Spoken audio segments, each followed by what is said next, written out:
Hello friends and welcome to Pendulum Edu. Today we'll be discussing daily current affairs of 8 July 2020. So guys, quickly join this session, and those who have not subscribed to our channel Pendulum Edu, please subscribe it, and also those who were waiting for the monthly current affairs magazine, now it is here in Hindi as well as in English. So you can download from the description. The link of the PDF is given over there. You can download the PDF and please give your feedback and what the improvements can be done for you guys. So let's start the session.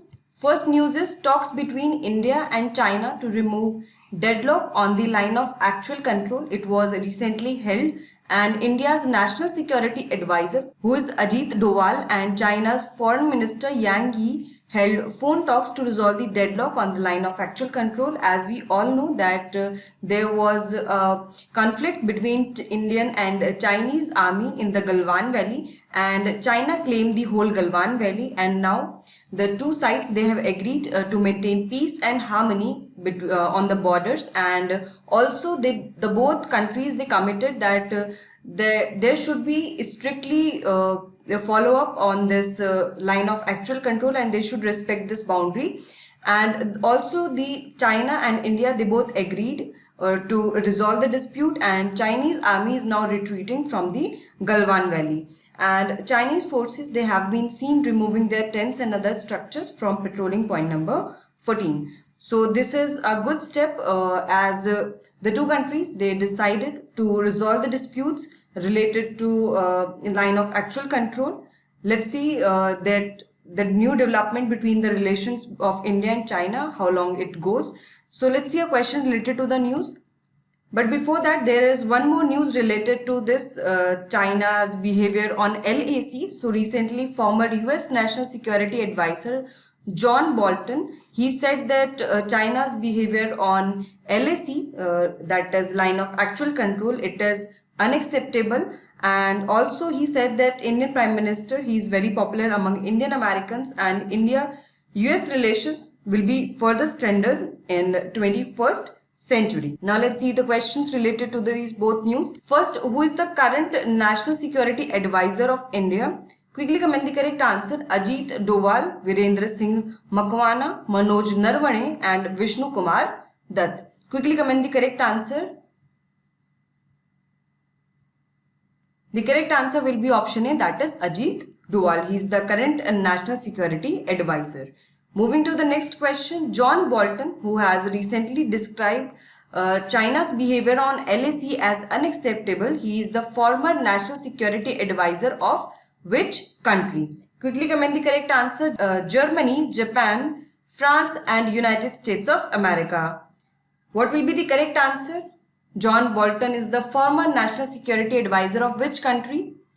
The correct answer will be option D, that is United States of America, that is USA. Moving to the next news, National Disaster Management Authority emphasized to create awareness among the people about lightning in the country. Keeping in mind the recent deaths that occurred due to lightning in the regions of some parts of Bihar and Uttar Pradesh. So National Disaster Management Authority, it has said that there should be awareness that during lightning, the people should not go out in ground. They should hide themselves under a roof so that they can be protected from the bad effects of lightning and or any untoward incident. So therefore, this step is being taken. And talking about National Disaster Management Authority, it has been established by the Government of India under the Disaster Management Act of 2005. At the national level, we have National Disaster Management Authority, while at the state level, we have State Disaster Management Authority, and at the district level, District Disaster Management Authority is there to deal with any emergency, critical emergency that occurred due to the disasters. And this National Disaster Management Authority, it is headed by Prime Minister, and NDMA, it is mandated to formulate policies, plans and guidelines for disaster management to ensure a more effective response to disasters in a timely manner. And we have seen that in the recent years, the role of NDMA and SDMA and also DDMA at the different levels, the role has been very good because they have tried to manage the disasters. As we see the disaster management force, it comes forward to deal with the any calamity that occur. Now moving to the question part, in which year was the National Disaster Management Authority established? 2008, 2010, 2012 and 2005. So quickly comment the correct answer. National Disaster Management Authority was established in which year? Option D is the correct answer, that is 2005. Moving to the next news, agreement between Coast Guard forces of India and Indonesia. Recently, the agreement has been signed between the Coast Guard of India and also Indonesia, and this has been the agreement has been signed to promote the comprehensive strategic partnership between the two countries. This agreement, it will enhance cooperation and coordination in the fields of maritime law enforcement, maritime search rescue operations and marine pollution. At the same time, this agreement, it will also open up the possibilities of sharing information to deal with the international maritime crimes, facilitate search and rescue operations at sea. So basically, whatever the possibilities are there regarding maritime, whether it is related to cooperation in the fields of maritime law enforcement, or it is related to search rescue operation, or it is related to marine pollution. So for all those things, the agreement has been signed, and the cooperation between the two coast guards have been enhanced through this agreement, and this will further enhance that this cooperation between the two countries. Now let us know something about Indian Coast Guard. It is an armed force, a maritime search and rescue and law enforcement agency. It also protects India's maritime interest. So it works under the Ministry of Defense, as it is an armed force, and it also carry out search and rescue operations. So of course it will work under the Ministry of Defense. It is headquartered in New Delhi, and it was established on 18 August 1978. Moving to the next news, Indian Railways will convert into a net zero carbon emission mass transport network by 2030. So this has been announced by Railway Ministry that the Indian Railways, they will be transformed into net zero carbon emission mass transport network by the year 2030. And the Railway Ministry has also decided to set up solar power plants on its vacant unused land on a mega scale. So this announcement was also made during the budget, that all the unused land or the vacant land which is near the railway tracks, that will be used for setting up solar power plants so as to provide electricity to the railway networks, and through this India will be able to achieve what it wants to be net zero carbon emission railways. And it will also become the first transport organization to be self-sufficient in the form of energy, and also this will help the railways to become green energy holders as well as self-reliant. Railways have started purchasing energy from various solar projects, which include 3 megawatt from solar plant which is installed at Rai Bareli in Uttar Pradesh, and 1.7 megawatt from solar plant installed at Bina, Madhya Pradesh.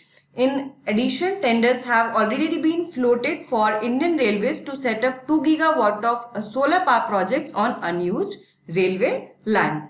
Now let's see a question related to the news. Recently, Indian Railways has decided to transform itself into a net zero carbon emission mass transport network by which year? Quickly comment the correct answer. 2025, 2030, 2024 and 2035. So what will be the correct answer? Quickly comment.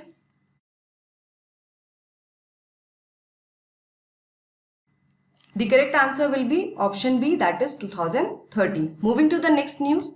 NHAI will assess and rank the status of highways in the country, and it will also provide ranking to the highways, and any ranking is provided in order to increase the level of service and also to increase the competition so that the quality can be improved. And same here, NHAI has taken this initiative to assess the status of highways and provide ranking to them so as to provide high level services to the passengers, and at the same time also aiming at improving the quality of highways wherever required. And the criteria for measuring the performance of highways will be highway efficiency, security, and services available to the highway users. So these three will be the three main categories based on which the performance of various highways will be measured, and the outcomes which will be there after this assessment, they will be used for making a comprehensive plan to overcome these problems and also to enhance the overall quality of service. Talking about National Highway Authority of India, so NHAI, it is an autonomous agency and it works under the Ministry of Road Transport and Highways. Its objective is the development and maintenance of national highways. This was founded in 1988 and its headquarters are located in New Delhi. Moving to the question part, recently NHAI has decided to assess the status of highways and provide ranking. On which of the following basis would it give ranking to the highways? Highway efficiency, security, services available to highway users, and all of the above. Guys, quickly comment the correct answer. Keep commenting correct answer and also hit the like button. The correct answer will be option D, that is all of the above. Moving to the next news.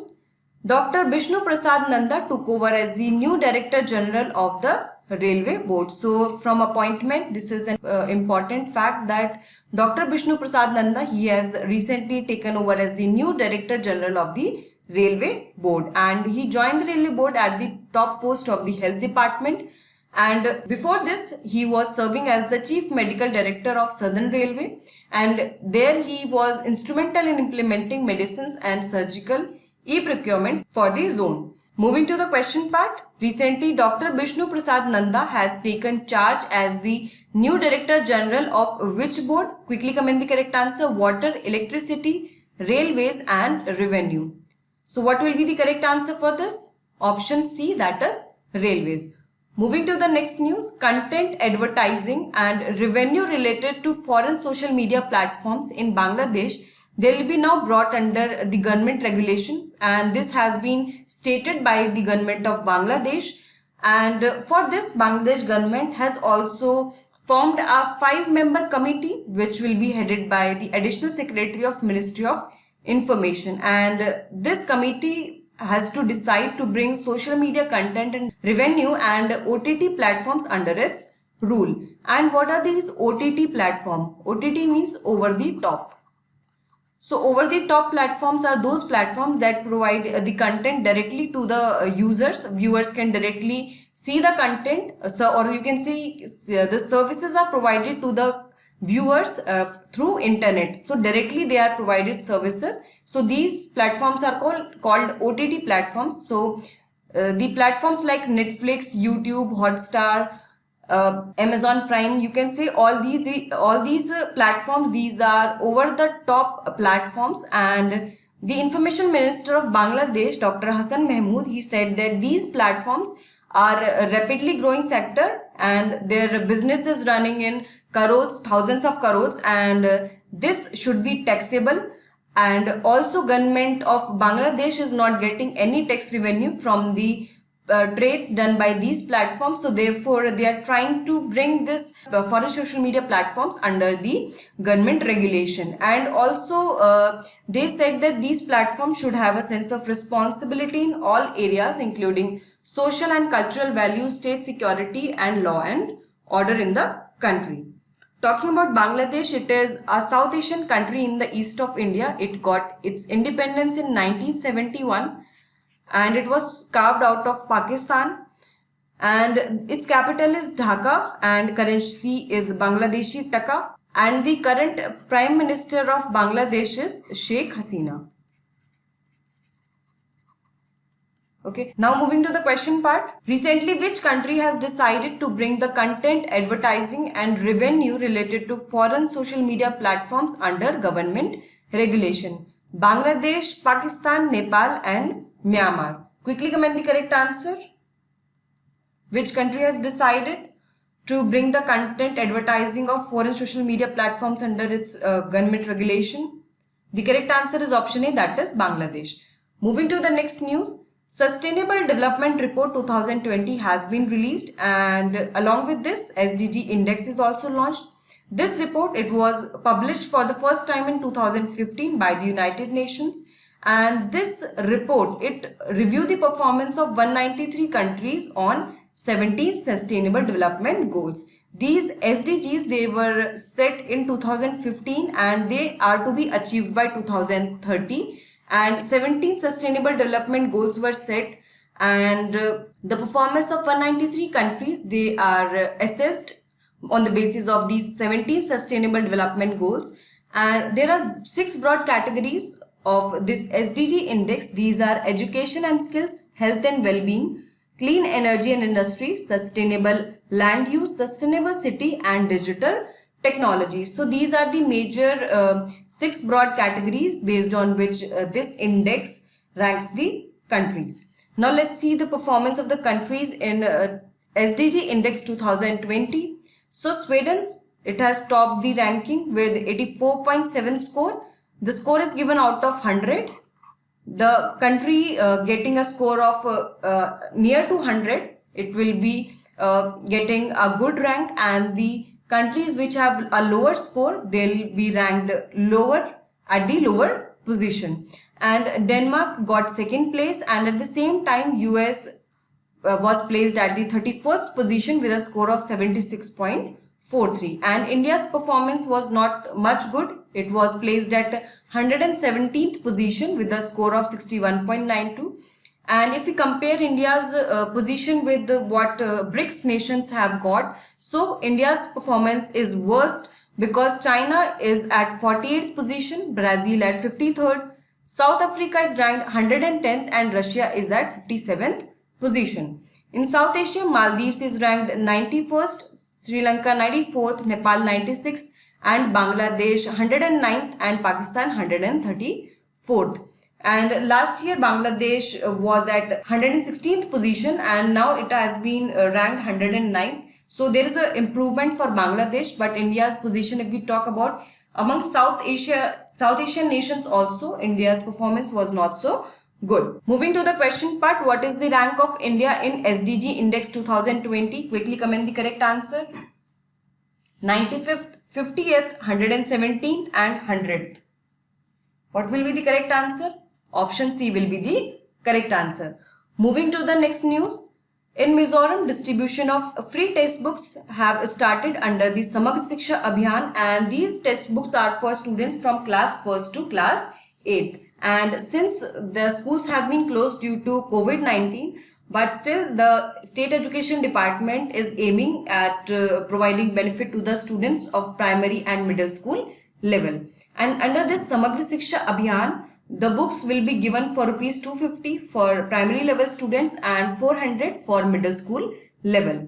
And also many initiatives have been taken in the districts of Mizoram, that is Siaha, Champai, Charchip, and Kolasib. These are the districts of Mizoram. So questions can be asked from these districts, like districts will be given and they will be asking you that these districts are present in which northeastern state, so you have to tell that. So these are the districts of Mizoram, and many districts, they have taken the initiative to distribute free textbooks to the students of primary and middle school level.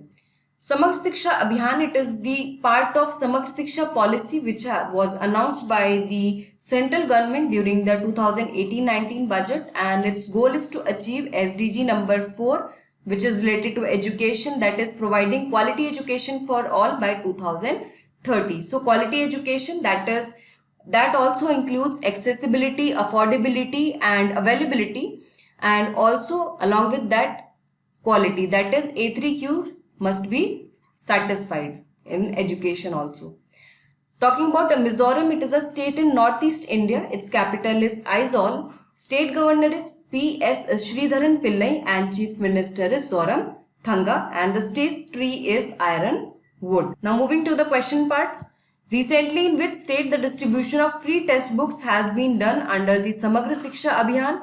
Kerala, Bihar, Mizoram, and Tamil Nadu. Quickly comment the correct answer. Option C will be the correct answer for this.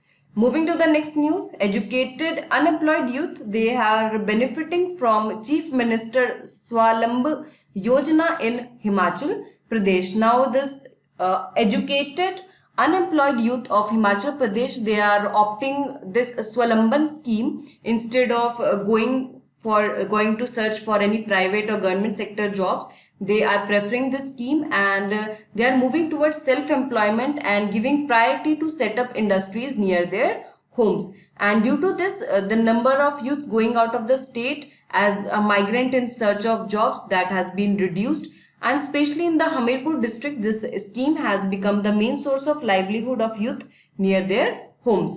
And this Chief Minister Swalambh Yojana, this was announced by the Chief Minister Jairam Thakur. Chief Minister of Himachal Pradesh is Jairam Thakur. He announced this scheme on 25 May 2018. Quickly comment who is the present governor of Himachal Pradesh. Quickly tell me who is the current governor of Himachal Pradesh. The scheme aims to help the educated youth of the state to set up their business.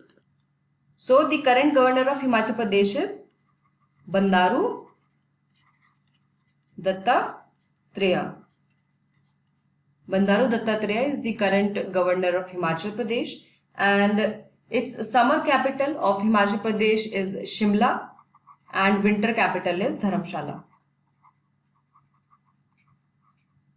Moving to the question part. In which year was the Chief Minister Swalambh Yojana announced in Himachal Pradesh? 2015, 2016, 2017 and 2018. Quickly comment the correct answer. When was this scheme launched? Option D is the correct answer, that is 2018. Moving to the next news. Annual Amarnath Yatra to be held in restricted manner due to COVID-19, and as we all know that every year thousands of pilgrims, they used to visit this Amarnath Holy Shrine Cave to as it is one of the holiest pilgrimages in India. So to avoid the contact between people spread of COVID-19, this Amarnath Yatra, it will be held in very restricted manner. And also this Yatra, it was initially supposed to be held on 23rd June, and now this will start from 23rd July. And dedicated terminals and counters will be established in Lakhanpur to ensure registration and medical sampling of the pilgrims. And usually people prefer traditional track, which is 45-kilometer long Pahalgam route, or people also prefer shorter 16-kilometer Baltal route to reach the holy cave shrine of Amarnath. And this Amarnath cave, it is located in Jammu and Kashmir, and the temple is one of the 51 Shakti Pithas which is spread across South Asia. So out of the 51 Shakti Pithas, Amarnath cave is one of them, and it is one of the holiest pilgrimages in Hinduism. And it is also said that this is a place where Lord Shiva, he told the story of, or you can say he shared the secrets of life and eternity with Parvati. So this is also considered, that is why it is also considered one of the holiest pilgrimages in Hinduism as per Hindu mythology. Now let's see a question related to the news. Where is Amarnath cave located? Sikkim, Jammu and Kashmir, Himachal Pradesh and Arunachal Pradesh. Quickly comment the correct answer. Where is Amarnath cave located? It is very famous, Amarnath cave. The correct answer is option B, that is Jammu and Kashmir. And many attacks have taken place in past when these pilgrims they visited this Amarnath cave. So very high security alert is there for the people whenever this Amarnath Yatra, annual Amarnath Yatra is conducted in Jammu and Kashmir. Now moving to the next news. A $750 million agreement has been signed between Government of India and World Bank for MSME Emergency Response Program. And as we all know, due to COVID-19 pandemic, MSMEs are severely impacted, and also the jobs of millions of people who are employed in this sector, their jobs are at risk. So as to protect these MSMEs and also the jobs of millions people employed in this sector, This program has been started and this will ensure liquidity and fulfilling of credit needs of MSMEs, because at this point of time usually investors they withdraw their money or they do not want to invest in these MSMEs. So it is the responsibility of the government and also the banking sector to provide loans to MSMEs. And for this, many initiatives have been taken by the government, like Mudra Shishu Loan. Mudra Shishu Loan scheme was started, and also Champions Portal. This was launched for MSMEs, and Credit Guarantee Scheme, Credit Loan Guarantee Scheme. This was also started. So various schemes, and also the definition of MSMEs has been renewed. So these are some of the steps that has been taken by Indian government to promote MSME sector. And at the same time, World Bank has also had an agreement with the Government of India, which will be there for MSME. Also, the International Finance Corporation, which is the private sector arm of World Bank Group, it is also going to support India, or you can say government, initiatives which are aimed at protecting MSME sector. Talking about World Bank, it is one of the world's largest finance provider, and it aims to end extreme poverty and promote shared growth. This World Bank was established in 1944 and its headquarters are located in Washington, DC, USA. Currently it has 189 members and the president of World Bank is David Malpass. And World Bank is formed from two organizations. It is a combination of two organizations, that is IBRD and IDA. And if we talk about World Bank Group, then many organizations are part of this, like IFC, IBRD, IDA, MIGA, etc. So these are part of World Bank Group. So don't get confused. World Bank is different and World Bank Group is different. Now let's see a question related to the news. David Malpass is currently the president of which of the following organizations? Quickly tell me. It is very easy. World Bank, WHO, IMF and UNO. David Malpass is the president of which organization? The correct answer is option A, that is World Bank. Moving to the next news. Government rejected the media report over proposal to merge CBDT and CBIC. There have been media reports which said that government is going to merge CBDT and CBIC, but government has clarified that such reports, they are fake, they are not true, because the merger, it was the recommendation of Tax Administration Reforms Commission, that is TARC, but the Finance Ministry has not accepted these recommendations to merge the two bodies. So therefore this whole thing is fake. And Central Board of Direct Taxes, if we talk about this, it is a statutory body which functions under the Central Board of Revenue Act of 1963, and this body deals with the matters related to levy and collection of direct taxes like personal income tax, corporate tax, etc. And the current chairperson of CBDT is Shri Pramod Chandra Modi. So these since these bodies are new, so the question can be asked related to the chairperson, that who is the current chairperson of CBDT, especially in the banking exam. So you have to learn this quickly. So moving to the next part, that is what is CBIC, Central Board of Indirect Taxes and Customs. It was earlier known as Central Board of Excise and Customs, that is CBEC. And its name was changed to Central Board of Indirect Taxes and Customs, CBIC. And this is our body under the Department of Revenue, which is under the Ministry of Finance. And this deals with the formulation of policy concerning levy and collections of customs, central excise duties, central goods and services tax, and IGST. And the current chairman of this CBIC is M. Ajit Kumar. Now moving to the question part. What is correct with respect to Central Board of Direct Taxes? Two statements are given. You have to tell which statement is correct regarding CBDT. First, it is a statutory body under the Central Revenue Act of 1973. Second, it deals with the matters relating to levy and collection of direct taxes like personal income tax, corporate tax, etc. So quickly comment the correct answer. One only. 2 only, 1 and 2, none of the above. So the correct answer will be option B, that is 2 only, because first statement is false. This act is of 1963.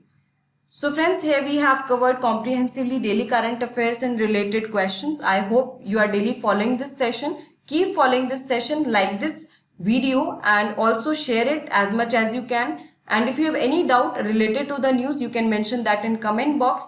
And keep following us. We'll see you soon. Thank you so much.